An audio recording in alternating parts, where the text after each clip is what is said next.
I would have been 3 when Daniel was born. It was, I'd say a fairly normal, noisy, boisterous household. I was playing in a pre-season game.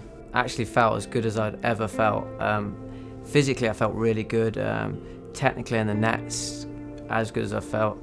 I first met Danny nearly 10 years ago. From the very beginning of our relationship, I was fully aware that Danny's rugby was a massive part of his life. My brother Daniel was 15, going to be 16 in the July, and he had just found out that he'd been signed for Leeds United. It was so special finding out that we were having twins. We felt so blessed. Just doing some light warm-ups before the game, my heart started going mental in my chest. I went into the bedroom and picked the phone up, and it was a phone call that would change all our lives forever. I went inside, and that's when it really hit me. I couldn't breathe, really struggling to breathe, and that's when I honestly thought at 10:30 on April the 6th I was going to die then.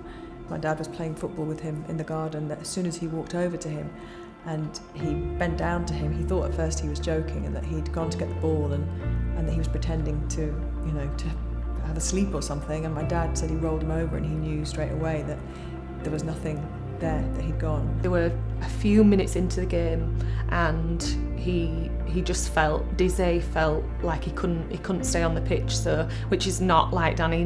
He played 80 minutes every week regardless. My heart was beating that hard and that loud and that fast that it was echoing. The whole sofa, my big sofa in my lounge, was vibrating with my heartbeat, which was the worst feeling in the world and the worst sound. And at that stage, I reckon it was going at about 260 beats per minute. It didn't make sense. It didn't make any sense to any of us that he could have a ticking time bomb, something inside him that was going to kill him, and none of us could see any signs. And it was then that obviously I had a massive cardiac arrest. No matter how much CPR they did, they couldn't get his heart to start again. We then found out it was his heart. It was an inherited heart condition, a genetic heart condition.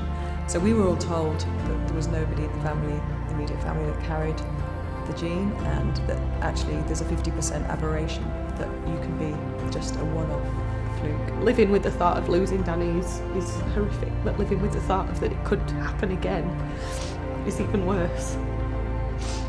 So in that first week in hospital, I eventually got diagnosed with the inherited heart condition, ARVC, which was the worst moment of my life. And then he said, if it's any consolation, you're very lucky, because 80% of these cases are found in post-mortem.